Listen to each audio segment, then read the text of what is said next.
दोस्तों, अभी सुबह सुबह एक विचार उठा। किसी से बात करते करते एक विचार आया। विचार ये था कि लोग भटकते क्यों हैं। यूं तो ये विचार बहुत समय से चल रहा है कि लोग भटकते क्यों हैं, और उसके संबंध में सभी लोग कुछ ना कुछ अपनी समझ भी रखते हैं, कुछ जानना भी चाहते हैं। तो मेरा यहाँ पे जो बात करने का कारण है वो ये है कि पहले मैं बात कर सकूं कि लोग भटकते क्यों हैं, उनके कारणों पे। अगर कारण बहुत स्पष्ट हो जाते हैं, समझ में आ जाते हैं, तो फिर उसके समाधान की बात भी की जा सकती है कि किस प्रकार से आदमी भटकने से बच सकता है। तो ये मैं इसको आरंभ करता हूं। सबसे पहले बात यह है कि भटकने की जो बात आती है वो कहाँ पे ज्यादा आती है। जीवन के कुछ बड़े बड़े नियम हैं, बड़े बड़े इसको बोलते हैं शब्द हैं, लेकिन वो वास्तविक जीवन से जुड़े हुए हैं, इसलिए उन्हें शब्द भी कह रहा हूं, लेकिन वो वास्तविक जीवन है। जीवन है, लोग जीवन में भटक रहे हैं। लोग प्रेम है, प्रेम में भटक रहे हैं। लोगों को भटकाव हो रहा है कि ध्यान है, इसमें भटकाव हो रहा है। लोगों को भटकाव हो रहा है योग क्या है, भक्ति क्या है। लोगों को भटकाव हो रहा है कि परमात्मा क्या है। अभी सुबह मुझसे बात करते हुए किसी ने मुझसे पूछा कि भगवान कौन है और क्या है। तो मैंने कहा भगवान ब्रह्म है, और जो भ्रम को गिरा देता है वो भगवान है। स्वयं में ब्रह्म है, लेकिन जो गिरा देता है वो स्वयं में भगवान है। अब ये बहुत कॉम्प्लिकेटेड है, लेकिन यहीं से शुरुआत होती है भटकने की। प्रश्न से ही शुरुआत होती है। प्रश्न कि भगवान क्या है। और फिर बड़े मजे की चीज है, हमेशा बहुत लोगों ने कहा कि लोग जो हैं, बुद्ध ने कहा इस बात को कि मैं कुछ कहता हूं, पहुंचता कुछ और है। मैं शब्द कुछ और कहता हूं, लोगों के पास भावार्थ कुछ और पहुंचते हैं। लेकिन ये कैसे संभव है, कैसे हो जाता है ये कि प्रश्न हम देते हैं, उसका उत्तर लेकिन लोगों तक कुछ और पहुंच जाता है। उसका सबसे बड़ा कारण है नॉलेज, जानकारियां। अनुभव और जानकारियों में इतना अंतर होता है कि जानकारियां आपके चारों तरफ फैली पड़ी हैं। हर आदमी आपको जानकारी दे रहा है, किताब दे रहा है, गुरु दे रहा है, धर्म, जगत, समाज, माँ बाप, हर आदमी आपको जानकारी दे रहा है। और उन जानकारियों में से कुछ जानकारियां आपको प्रीतिकर लगती हैं। वो जो प्रीतिकर लगती हैं वो समय के अनुरूप होती हैं। बचपन में कुछ और प्रीतिकर लगता है, जवानी में कुछ और प्रीतिकर लगता है, समझ बढ़ती है तो कुछ और प्रीतिकर लगता है, मृत्यु आते आते कुछ और प्रीतिकर लगने लग जाता है। तो जितनी आपको जानकारियां दी जाती हैं, उनमें से कुछ जानकारियां हर समय के अनुसार, हर उम्र के अनुसार, हर अनुभव के अनुसार आदमी इकट्ठी कर लेता है, और उन्हीं जानकारियों को सत्य मान के वो भटकता है। जैसे मैं यहां हूं, मैं आपको अपना एड्रेस दे दूं कि ये है मेरा एड्रेस, और उस एड्रेस में कुछ बातें हैं जिनको आप पकड़ लो। सीधे सीधे पूरे एड्रेस को ना पकड़ो, और अपने तरीके से कुछ बातों को पकड़ लो, तो आप भटकोगे, आप बहुत लंबा भटकोगे। तो इसलिए जरूरी ये बात को होता है जान लेना कि जो बातें जिस ढंग से कही गई हैं उस ढंग से लोगों तक पहुंचे। दिक्कत समाज में सबसे बड़ी यह है कि लोग यहां पे सीधे सीधे किसी चीज को ना देख के अपने तरीके से देखना शुरू करते हैं। कल मैंने एक प्रश्न डाला था, मैंने कहा था कि बताएं प्रेम क्या है। अब आने लगी परिभाषाएं। प्रेम ऐसा है, प्रेम अनुभूति है, प्रेम दिल का धड़कना है, ना जाने क्या क्या आ गया। क्या उनमें से कोई भी चीज प्रेम हो सकती है? निश्चित ही उसका जवाब जब मैंने आज डाला तो जवाब में मेरे कहने का अर्थ इतना ही था कि हर चीज प्रेम है, लेकिन अलग अलग धारणाओं के तहत लोगों ने अलग अलग प्रेम को उसको बना रखा है, और हर परिभाषा दूसरी परिभाषा से लड़ रही है, और लड़ने के कारण वो सत्य तक नहीं पहुंच पाती। जैसे बूंद, एक बूंद अगर अपना अस्तित्व मान ले कि मैं ही सत्य हूं, तो वो कभी सागर तक नहीं पहुंच पाती, क्योंकि सागर तक पहुंचने के लिए उसे और बूंदों से मिलना पड़ता है, जुड़ना पड़ता है। मेरी परिभाषा ठीक हो सकती है, लेकिन तेरी परिभाषा गलत है, इतनी सी बात लोगों को भटकाती है। मेरा अनुभव सही हो सकता है, लेकिन तेरा अनुभव गलत है, इस बात के पीछे लड़ना लोगों को भटकाता है। ध्यान सही हो सकता है, लेकिन ध्यान ऐसा होता है, ऐसा ही होता है और ऐसा ही हमें चाहिए, यह भटका सकता है।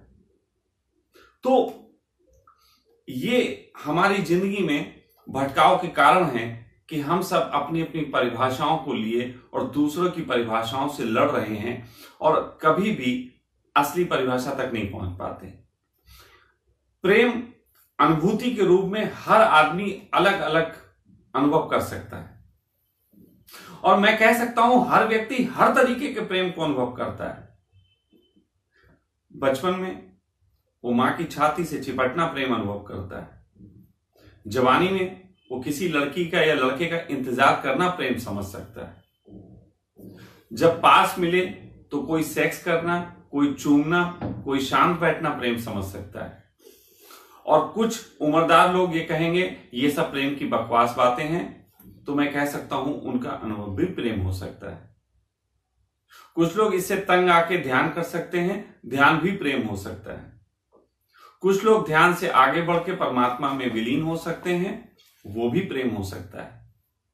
लेकिन यदि मैं बचपन में छाती मां की चिपटना ही प्रेम मानूं, तो फिर कभी प्रेम की और बूंदें मेरे साथ नहीं आएंगी और अकेला मैं अपने अनुभव को लिए इस जगत में भटकता रहूंगा।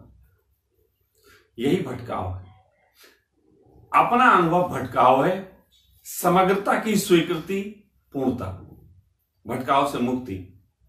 भटकाव का क्या अर्थ होता है?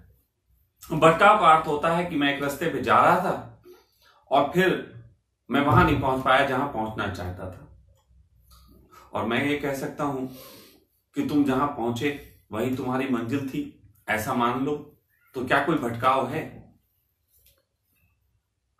अगर तुम जहां पहुंचे, अगर उसी को तुम मंजिल मान लो, तो क्या भटकाव है?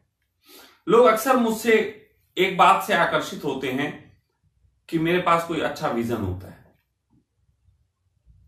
फिर कुछ लोग मेरे संग जुड़ने वाले हैरान होते हैं कि अचानक मैं उस विजन को छोड़ के कुछ और पकड़ लेता हूं।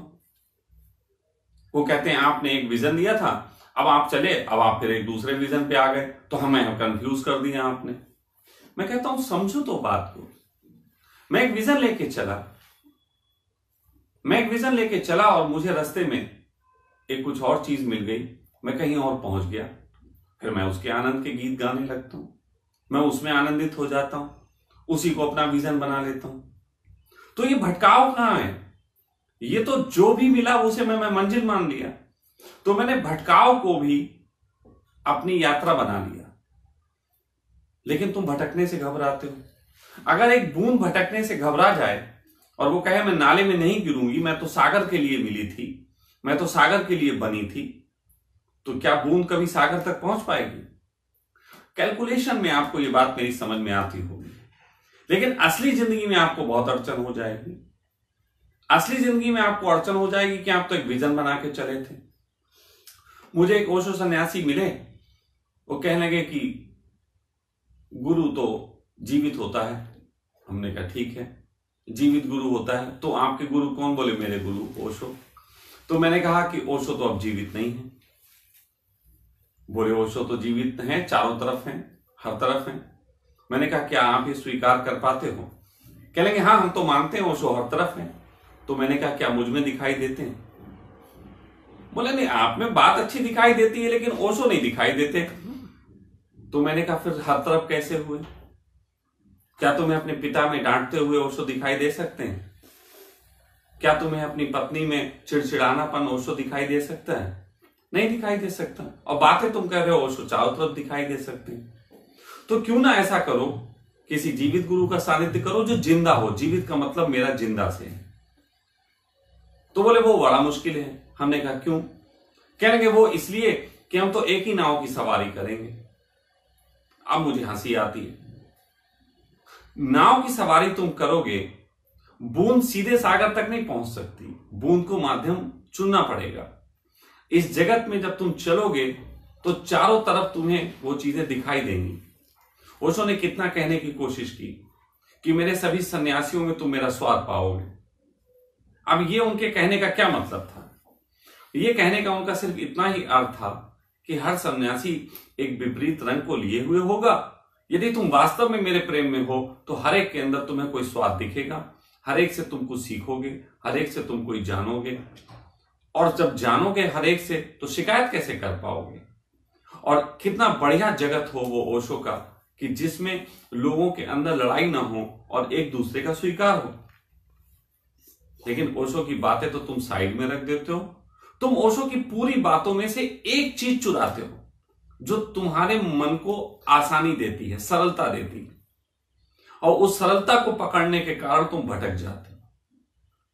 उस सरलता को कारण तुम भटक जाते हो।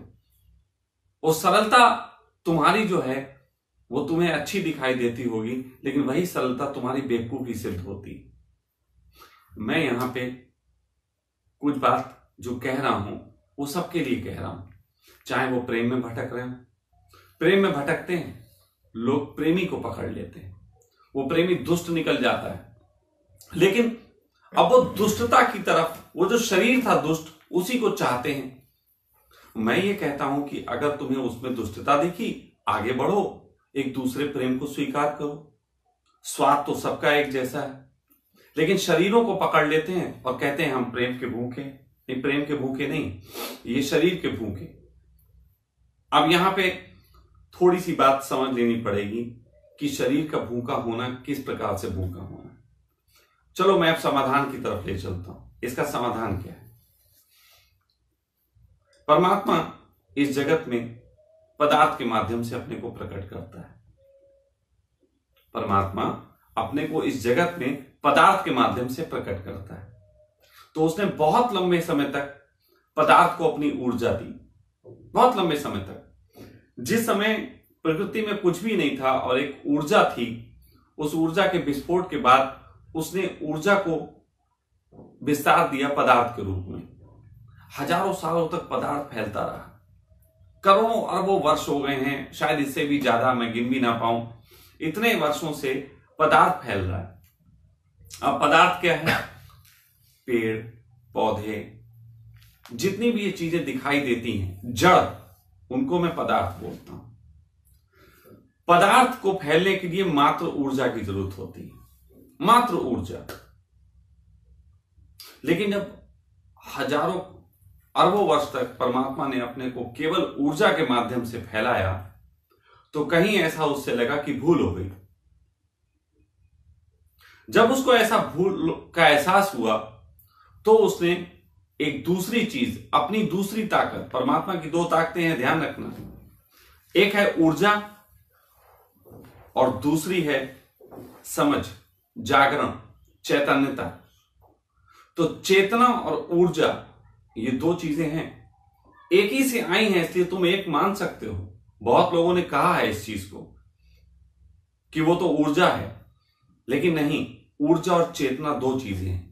एक ही चीज से पैदा हुई दो चीजें, और दोनों के अंदर अपनी अपनी ताकतें हैं। जैसे मनुष्य एक ऐसी स्थिति बताई गई, धर्मों ने भी बताया, सबने बताया कि मनुष्यता एक ऐसी स्थिति है जिसमें वो जाके मुक्ति की तरफ उपाय कर सकता है, भटकने से मुक्त हो सकता है। पदार्थ तो भटक ही रहा है, पदार्थ तो इलेक्ट्रॉन प्रोटॉन से लेके और पेड़ पौधों तक, जानवरों तक अपनी यात्रा कर ही रहा है, लेकिन कहीं एक जगह आके वो रुक जाना चाहता है, कहीं एक जगह वो मंजिल पा जाना चाहता है। परमात्मा भी भटक गया ऊर्जा के रूप में केवल, इसलिए उसने चेतना को जन्म दिया, और वो चेतना मनुष्यों में पैदा हुई। अब जब मैं ये बात कह रहा हूं, इस बात पे बहुत प्रश्न उठ सकते हैं, फिर मैं कभी और उत्तर दूंगा, लेकिन मैं यहां शॉर्ट में समझाऊंगा, क्योंकि लंबे तुम उत्तर झेल नहीं सकते, वो तुम्हारे पास इतना समय नहीं बचा है। जबकि समय तुम पूरा बर्बाद कर रहे हो, लेकिन तुम 1 घंटे का वीडियो नहीं सुनना चाहते, तुम्हें वो 15 मिनट में जवाब चाहिए होता है। तो चलो मैं थोड़ा शॉर्ट करने की कोशिश कर रहा हूं। तो परमात्मा जब भटका, पदार्थ के रूप में अपनी ऊर्जा देखे, तो वहां पे उसने चेतना को एक जन्म दिया, मनुष्य के रूप में चेतना को एक उसने उदय किया, कि ये रही मेरी चेतना, ये रही मेरी समझ, इसका उपयोग कर और भटकने से बच जा। लेकिन इंसान क्योंकि बहुत समय से पदार्थ का आदी था, चारों तरफ से पदार्थ कुछ चीजें लाता था, इसलिए भटकने में एक अड़चन हो गई। पदार्थ से कुछ चीजें पैदा होती हैं, ऊर्जा से कुछ चीजें पैदा होती हैं, और वो होती है कि ऊर्जा अगर पदार्थ का रूप लेती है तो उसे कुछ आदतें हो जाती हैं, और उन आदतों को तोड़ने में उसको भय महसूस होता है। इसीलिए मैं कहता हूं कि भय इस जगत का सबसे बड़ा रोग है। और दूसरा रोग है जब पदार्थ बहुत लंबे तक पदार्थ के साथ ही मैत्री गांठे रहता है तो पदार्थ को पदार्थ का लोभ हो जाता है। इसलिए दूसरा रोग मैं सबसे बड़ा कहता हूं लोभ। लोभ और भय इस जगत के सबसे बड़े दुश्मन हैं।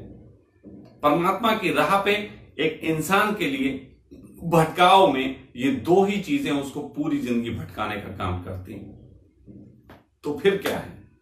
अब आप सोचो कि सब मनुष्यों में चेतना है, आप सब में चेतना है। चेतना की ब्यूटी जानते हो क्या है? आत्मा, आत्मा चेतना एक ही बात है, लेकिन आत्मा की ब्यूटी यह है कि वो जिस शरीर को धारण करती है उस शरीर में जो भी विचार होता है वो बड़ी सहजता के साथ उसे अपना लेती, बड़ी सहजता के साथ। जैसे कोई व्यक्ति किसी लड़की से प्रेम करने को प्रेम मानता है, चेतना कहती मैं राजी हूं, मुझे कोई आपत्ति नहीं, तुम मान लो। कोई व्यक्ति देशभक्ति को प्रेम मानता है, चेतना कहती मुझे कोई आपत्ति नहीं, तुम देशभक्ति कर लो। कोई व्यक्ति कहता परमात्मा की राह पे चलना, योग करना, ध्यान करना ही सब कुछ है, चेतना कहती मैं तैयार हूं, तो मुझसे ध्यान करवा लो, जो चाहे करवा लो। इतनी सौम्य है, इतनी सौम्य कि अलग अलग शरीरों में जाके है वो परमात्मा की बूंद। सारी चेतनाएं परमात्मा की बूंद है, लेकिन वो बूंद अलग अलग शरीरों में जाके अलग अलग शरीरों के जो विचार होते हैं उनको आत्मसात कर लेती है और कतई भी घर्षण नहीं करती। लेकिन तुम क्या करते हो चेतना के साथ? तुम चेतना को दायरे देते हो। दायरे देते हो क्योंकि तुम पदार्थ में जो तुमने अनुभव लिए वो तुम्हें चेतना को दायरे बनाने के काम आते हैं। और जब चेतना को एक दायरे में बना दिया जाता है, जैसे कोई तुम्हारा दोस्त बने और तुम्हारे घर आके रहे, वो बड़ा मासूम सा दोस्त, और तुम्हारे घर आके रहे और तुम उसके घर में तुम उसे नियमों में बांध दो, बहुत सारे नियमों में बांध दो, तो तुमने इतने अच्छे दोस्त का किया क्या? तुमने इतने अच्छे दोस्त की हत्या कर दी। तो ये नहीं करना है, हमें चेतना को विस्तार देना। लेकिन जैसे ही विस्तार देते हो वो पदार्थ का लोभ और पदार्थ का भय तुम्हें अड़चन देता है, तुम्हें अड़चन देता है और तुम सोचते हो यार खतरा है, इसमें नहीं चल पाएंगे। जैसे कोई लड़की से प्रेम करता है किसी, तो वो तोड़ देना चाहता है सारे दायरे। अंदर की चेतना आवाज देती है दायरे तोड़ दो, मैंने तुम्हारे कहे पे तुम्हारे माँ बाप का प्रेम स्वीकारा था, अब तुम इस लड़की का प्रेम भी स्वीकार लो। लेकिन वहीं पे तुम भटक जाते हो, वहीं तुम कहते हो नहीं यार वो दूसरी जात की है, दूसरे धर्म की है, उसके पिता अमीर हैं, या मैं अमीर हूं वो गरीब है, पिटाई पड़ेगी। तो ये सारी चीजें तुम्हें भय देती हैं और तुम वो एक्शन नहीं ले पाते। फिर तुम्हारी चेतना घुटने लगती है, घुटती है, मरती है, और वो मर मर के उस स्थिति पे पहुंच जाती है कि वो तुम्हारा साथ छोड़ देती है। इसको मैं कहता हूं आत्मविहीन शरीर। कुछ लोग अपने आप को इतने दायरे दे देते हैं कि वो आत्मा से वंचित हो जाते हैं, आत्मा मर जाती है, फिर वो केवल पदार्थ के तल पे, शरीर के तल पे जीते रहते हैं, और कभी भी वो उस चेतना को वो विस्तार नहीं दे पाते कि एक बूंद सागर हो जाए। मैं तुमसे सिर्फ इतना ही कह रहा हूं कि चेतना के जागरण के उपाय का नाम है धर्म, चेतना के जागरण के उपाय का नाम है ध्यान। लोग मेरे पास आते हैं, मैं उनके साथ कोई खिलवाड़ नहीं करता लंबा चौड़ा, सिवाय इस बात के कि मैं उनके जो दिमाग पे भ्रम पड़े हैं वो हटाऊं और उनकी चेतना को थोड़ी गति दूं, उन भ्रमों को तोड़ के पूरे जगत को स्वीकार करने के लिए। मैं तुम्हें सिंगल डायमेंशन नहीं बनाना चाहता, मैं तुम्हें मल्टी डायमेंशनल बनाना चाहता हूं कि तुम दुनिया में हर किसी का प्रेम स्वीकार कर सको, हर किसी का। लेकिन गड़बड़ ये हो जाती है कि इसकी प्रक्रिया में ही सबसे पहली बाधा होती है लोभ और भय। इसकी प्रक्रिया में सबसे पहली बाधा तुम्हारा लोभ और भय है। मात्र दो चीजें, लोभ और भय, इनको थोड़ा सा विश्लेषण करो, देखो तुम्हें ये तुम तक पहुंचने से रोकती, तुम्हारी आत्मा को खिलने से रोकती। और यदि तुम इस पे काम करो, तुम्हारी आत्मा के खिलने के तुम उपाय करो, तो फिर कोई भी व्यक्ति भटकेगा नहीं, कोई भी व्यक्ति भटकेगा नहीं। क्योंकि इस जगत में कोई रास्ता है ही नहीं, कोई मंजिल है ही नहीं, तो भटकाओ कैसा। स्वामी जी, एक क्वेश्चन है। आप बोल रहे कि मतलब खुल के जीना चाहिए, पर ऐसा भी हो सकता है ना कुछ गलत दिशा में चला जाएगा। तुम सही गलत मानते हो, ये भी तो भय है। पर वो डेंजरस भी हो सकता है ना। क्या डेंजरस हो जाएगा इस जगत में, क्या डेंजरस हो जाएगा? अगर तुम ये कहो कि शराब पीना डेंजरस हो जाएगा, कि कोई व्यक्ति भटक गया, शराब पी लिया और मर गया, तो एक आंकड़ा कहता है कि शराब पीने वाले 5% मरते हैं, और मेरा आंकड़ा कहता है खाना खाने वाले 100% मर जाते हैं। तो क्या खाना खाना छोड़ दोगे? थोड़ा समझने की जरूरत है। भटकाओ, पहली बात तो यह है, भटकाओ शब्द ही तुम्हें भटका रहा है। भटकाओ है ही कहां? अगर तुम सहज रहो तो दारू कौन पीना चाहता है? भटकाव हो जाता है, मानसिक तकलीफ होती है, दिमाग परेशान होता है, तब शराब की तरफ भागता है। मेरा जैसे व्यक्ति तो शराब रखता है, फोटो खिंचाता है और फिर शराब वापस रख देता है बोतल में। तो ऐसा सहज रहने के लिए तो गुरु बोलते हैं कि ध्यान करो, स्पिरिचुअल सात्विकता पकड़ो। देखो ध्यान क्या है, अगर ध्यान को गंभीरता से तुम लो तो ध्यान है शून्यता। आंख बंद करके तुम बैठते हो, आंख बंद करके अगर तुम वाकई में थोड़े से मौन हो जाओ, क्या मौन में तुम स्त्री होते हो? नहीं। मौन में तुम पुरुष होते हो? नहीं। मौन में तुम रईस अमीर होते हो? नहीं। मौन में तुम कुछ भी होते हो? नहीं। तो जब तुम कुछ भी नहीं होते तो फिर तुम्हारे पास ताकत है, कुछ भी चाहे हो जाओ। पर स्वामी जी, एक बंदा आध्यात्मिक दिशा में बढ़ने है तो स्टार्टिंग में उनको कुछ नियम पालन करना पड़ेगा ना, एकदम से तो ये नहीं जा सकता ना। ये बात ही तुम्हें भटकाती है, ये बात भी भटकाती है कि तुम्हें नियमों के तहत ही आगे बढ़ना पड़ेगा। देखो, धार्मिकता कोई नियम कानून से नहीं आती, धार्मिकता व्यक्ति का स्वभाव है। सारे नियम कानून इसलिए हैं कि तुम्हारे नियम गिर जाएं। एक व्यक्ति को आंख बंद करके जब बैठाला जा रहा है तो आंख बंद करना नियम है, लेकिन आंख बंद करके अगर तुम अंदर पूरे जाके शांत होगे तो नियमों से मुक्त हो जाओगे। तो नियम इसलिए है कि नियमों से मुक्त हो सके। ओशो से किसी ने एक बार पूछा था कि आप कहते हो नियमों से मुक्त हो और आपके आश्रम में तो बहुत नियम हैं। तो ओशो कहते हैं कुछ नियम बांधने के लिए होते हैं और कुछ नियम मुक्त करने के लिए। मैं तुम्हें जो नियम दे रहा हूं वो तुम्हें मुक्ति के लिए दे रहा हूं। तो यदि तुम उन नियमों का उपयोग इसलिए करो कि तुम मुक्त हो, दैट्स गुड। और अगर तुम नियमों का उपयोग इसलिए करो कि ये नियम अब मैं गांठ लूंगा, कतई पक्के बना लूंगा, तो फिर तुम भटक गए। जैसे योग का अनुशासन है, योग का अनुशासन कहता है कि तुम अपनी श्वास पे, अपने स्वास्थ्य पे, अपनी अनुलोम विलोम, इन सब चीजों पे काम करो। योग का ये नियम है, कहता है ना। हाँ। लेकिन योग आगे बढ़ के क्या होता है, जरा इसकी बात बताओ। योग आगे बढ़ के नटराज हो जाता है। नटराज का मतलब नृत्य, जो नाच रहा। तो अब सोचो, तुमने योग के नियम बनाए और आगे चल के तुम नाच रहे हो, नियम टूट गए। लेकिन अब तुम्हें योगी जो मिलेंगे, जो कहीं नहीं पहुंचे हैं, वो तुमसे कहते हैं नियम को बांधे रहो, नियम ही पकड़े रहो, और तुम उड़ना भूल जाते हो।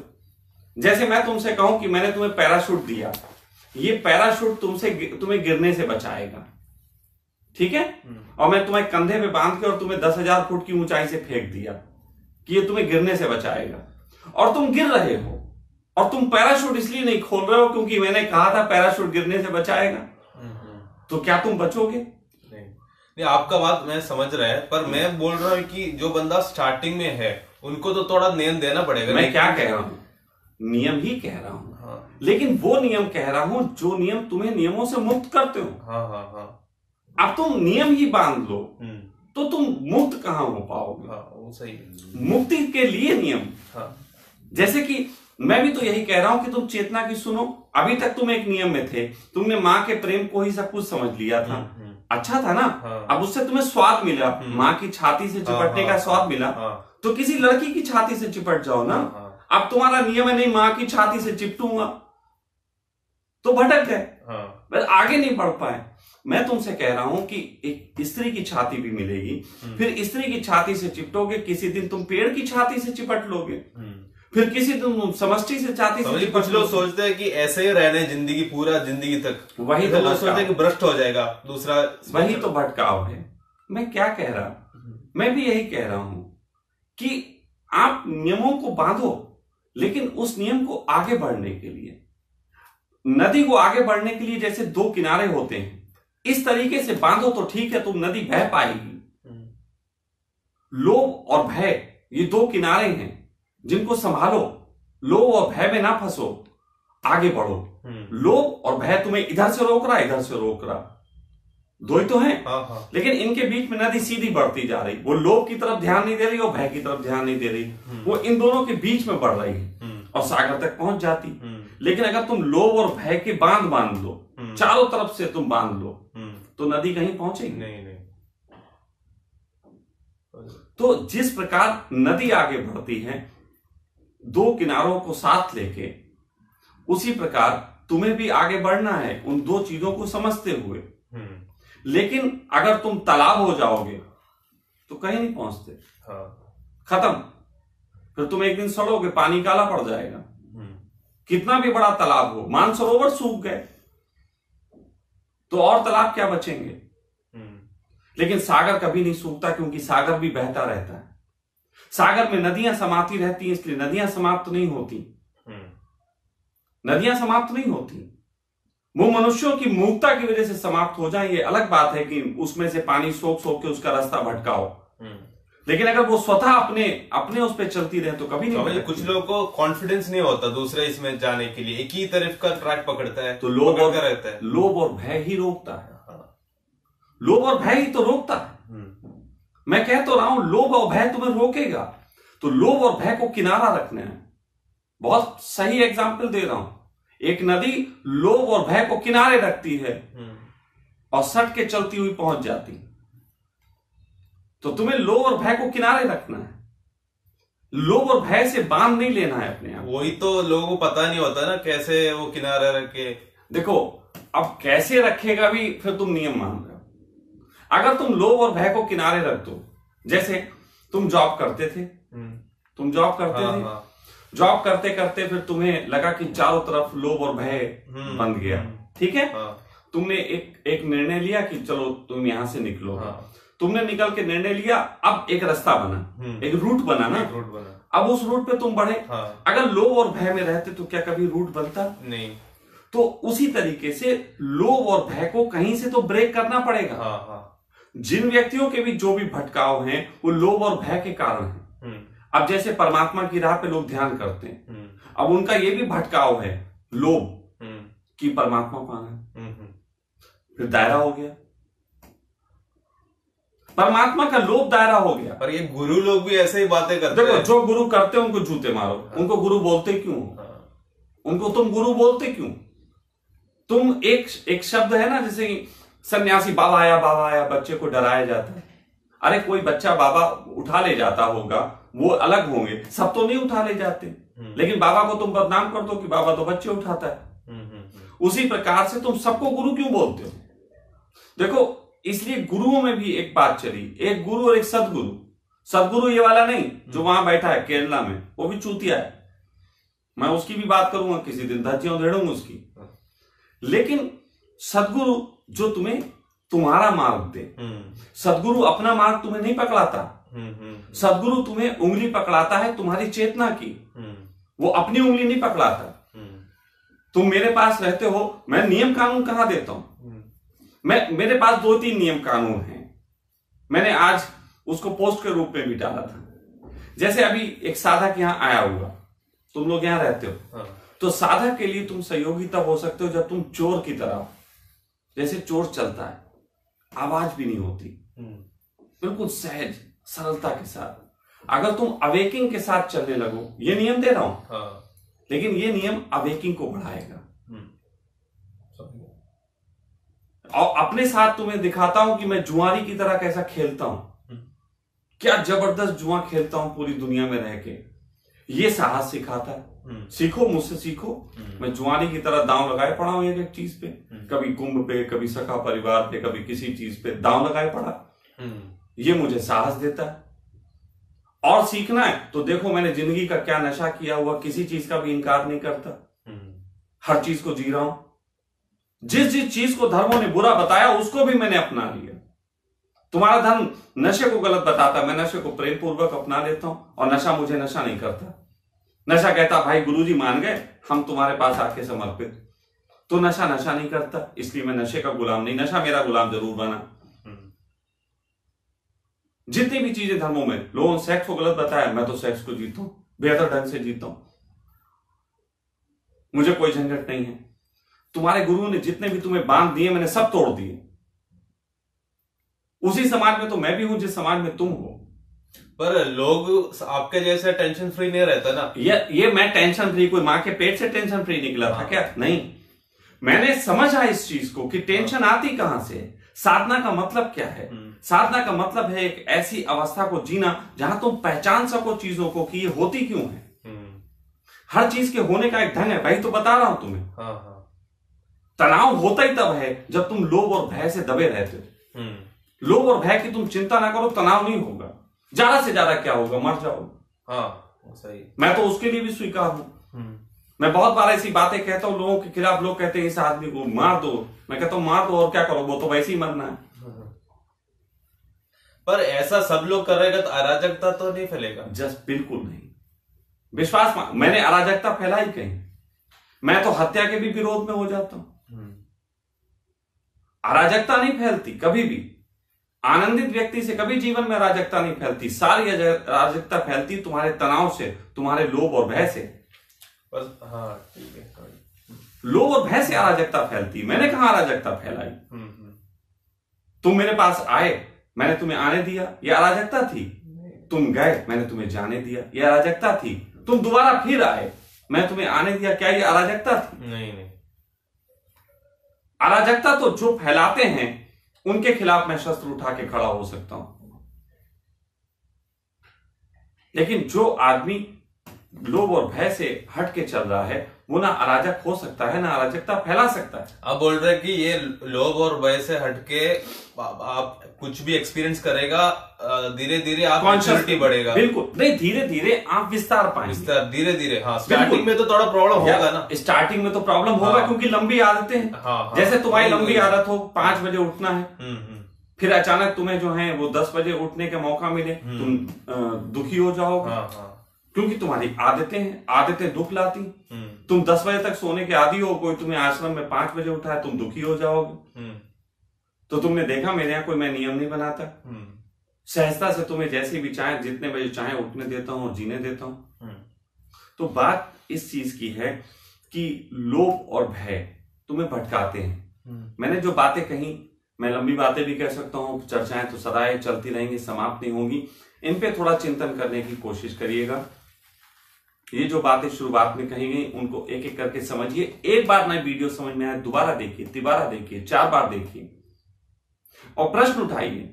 लेकिन प्रश्न नीचा दिखाने के लिए नहीं। प्रश्न ये नहीं अब स्वामी जी को ऐसा प्रश्न पूछूंगा, स्वामी जी जवाब ना दे पाए, क्योंकि वो तो आज तक कोई मिला नहीं। लेकिन बात इसलिए प्रश्न उठाओ कि तुम अपने प्रश्न सॉल्व कर सको, तुम प्रश्नों को गिरा सको। तुम्हारे प्रश्न उठने बंद हो जाएं तब तक प्रश्न करो, लेकिन वो प्रश्नों से तुम्हारे प्रश्न गिरने बंद होंगे ऐसा नहीं होगा। बल्कि उन प्रश्नों के पीछे मैं जो भाव दे रहा हूं, मैं जो तुम्हें तुम्हारे शरीर में जिस तरीके से परमात्मा ने तुम्हें चेतना दी, ऐसे ही मैं तुम्हारे शब्दों के पीछे के तुम्हें जो भाव दे रहा हूं वो तुम्हें मुक्त कर सकते हैं। तो कृपा करके मेरा भाव पकड़े, मेरे शब्द ना पकड़े। शब्दों के माध्यम से मैं अपने भाव ही परोसता हूं। इतने